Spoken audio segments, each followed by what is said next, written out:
Welcome to Blonde Cards and Crafts. Let's make something together. Hello crafters, I recently made this. It's a little box for holding my blending brushes, and you may be able to see inside it's sectioned. I hope you can see. I'll take some of the blending brushes out. There you go, you can see now better. It's sectioned inside to hold my blending brushes. And I had a lot of I had a couple of comments from people asking how I made it, so I figured it would be easier to do a little tutorial than try and give the measurements and directions in writing. So that's what I'm going to do now. I'm going to make this sweet little box. It's 3 inches tall and it's 3.5 inches wide, and it's just for holding blending brushes. When I made it, I wasn't exactly looking at sizes and stuff. I just wanted it big enough to hold my blending brushes, and you know, maybe add a couple to if I did get more.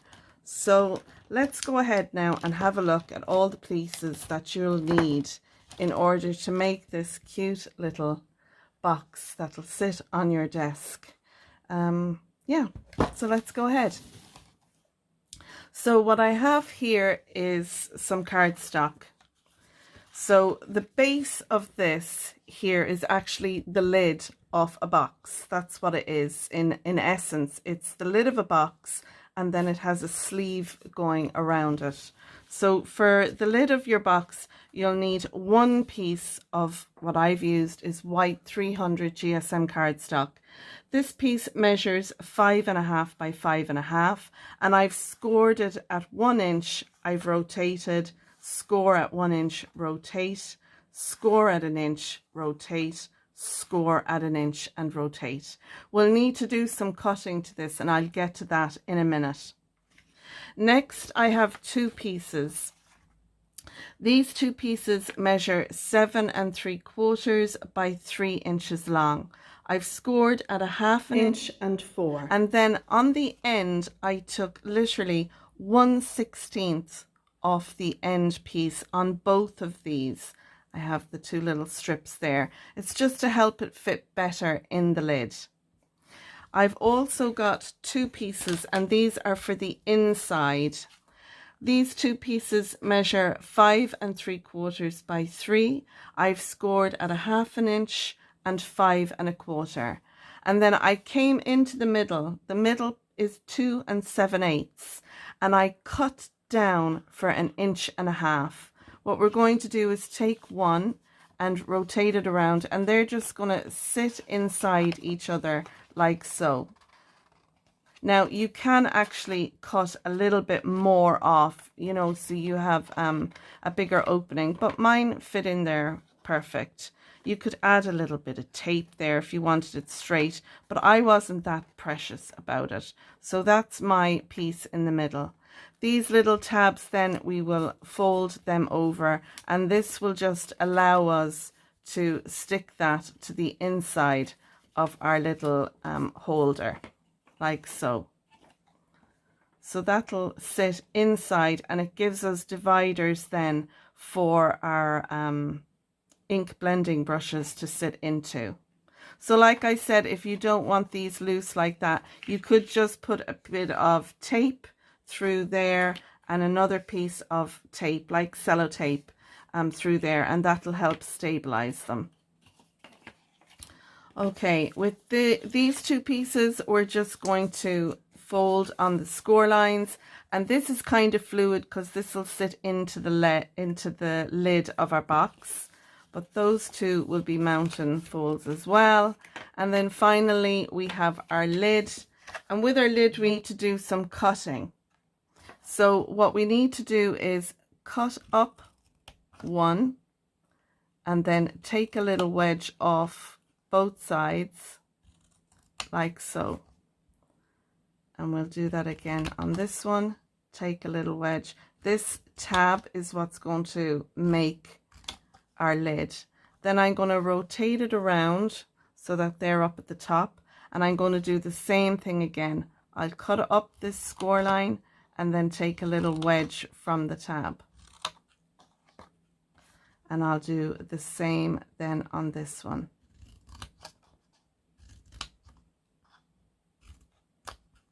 And that just makes it tidier when we're gluing the little tabs in so that they don't show.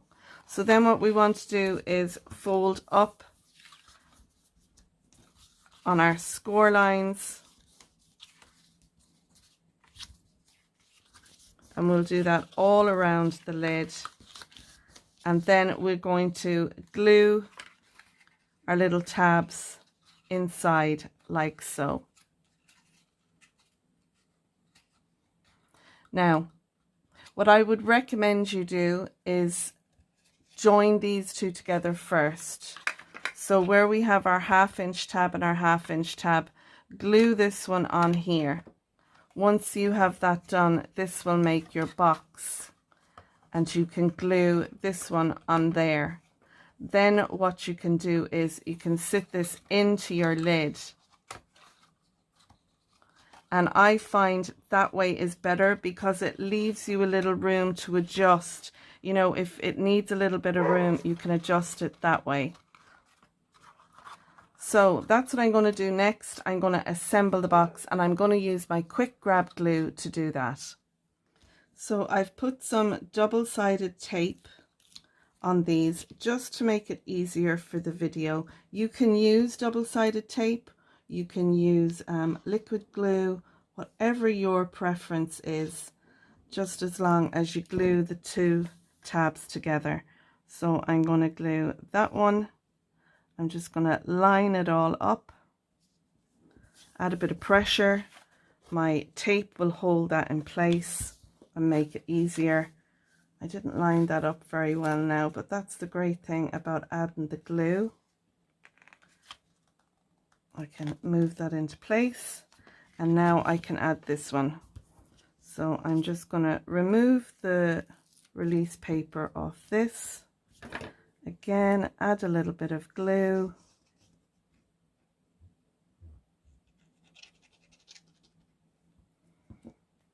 And then I can fold this over.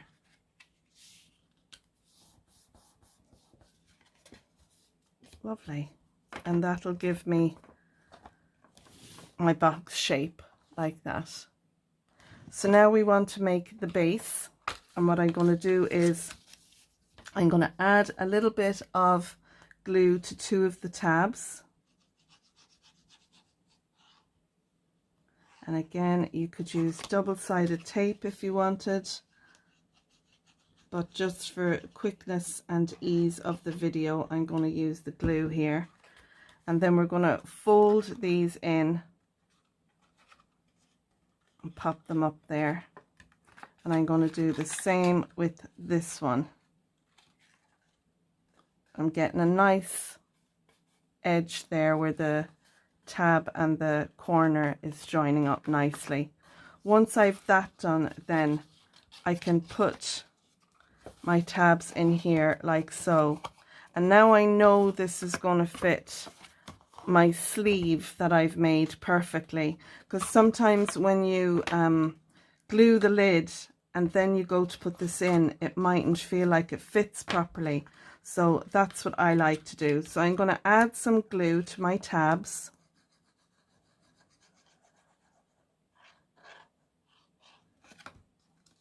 Add some glue to this tab.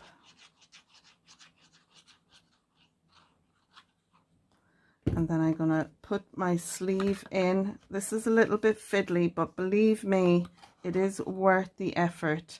Then I'm going to slide my little tabs in.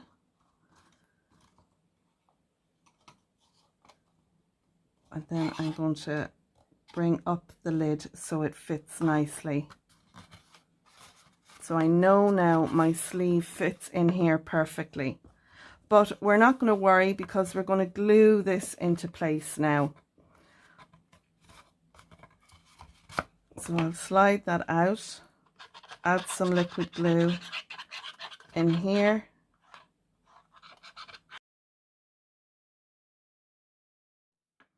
And now I can slide that back into place.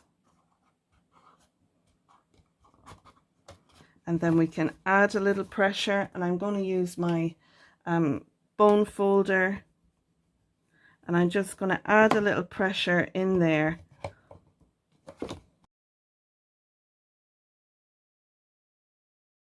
Now, there's our box.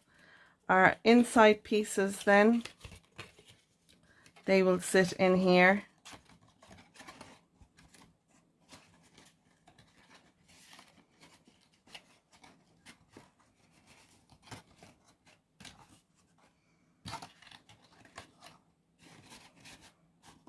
Just like so.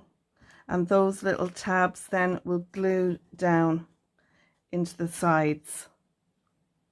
So we just need to add some glue onto these as well. And what I might do before I do that is add a little bit of sticky tape to these so that they don't, it just keeps them from splaying open.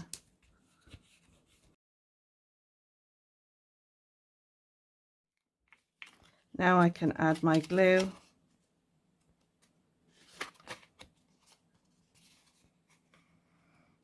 And pop them into the corners.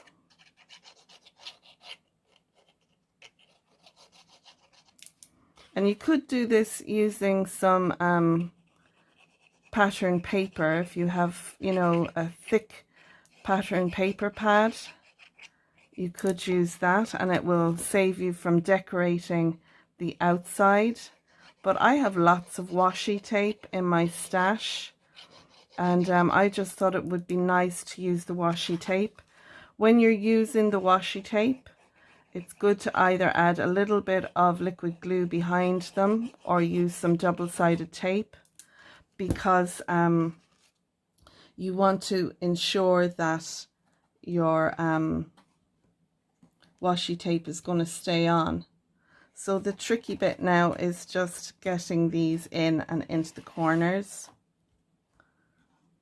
So there will be a little bit of excess glue, and that's why I love using the Cosmic Shimmer Glue, because although some of the Cosmic Shimmer Glue has oozed out, it won't leave a tacky residue. Some glues leave a tacky residue, whereas the Cosmic Shimmer, it just rubs off. So I'm just again adding some pressure to those little tabs, and that's that. So it's just a matter of decorating the box now, and I'm going to do that, but I'm going to speed it up a little bit.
And there we go. There is our little handmade box, made using just some 300 GSM cardstock and washi tape.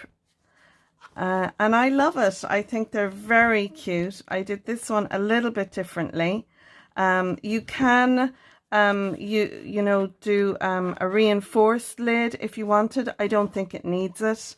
But I'm delighted with this. So I can put pens now, or you know, other little things, scissors, etc., in that to decorate my desk, and I think they look so colourful. So depending on whether you use use a heavy cardstock to make your box. You know, you could use a pattern paper, but it would need to be a good heavy pattern paper in order, you know, for it to have a bit of strength in it. So as I said, I use 300 GSM cardstock to make mine. But yeah, I love it. I mean, it's not perfect, and you know, but it's just a handy little thing for holding whatever you need, some essentials on your desk. So I hope you've enjoyed my quick tutorial. This box took about 25 minutes to make. That's all. Even though I had the cardstock prepared before I started, it doesn't take long to cut up the cardstock and stuff. So I reckon 25 minutes, half an hour, and you would have one of these made. And if you batch made them, you could make a number of them. I mean, they'd even be nice put together, you know, on a desk. Yeah, I hope you've enjoyed this quick tutorial, inspired by some of the crafters who've seen it and liked it and asked if I could show them how I made it. So I hope you enjoyed it. So that's it for now. I'll see you again soon. Bye.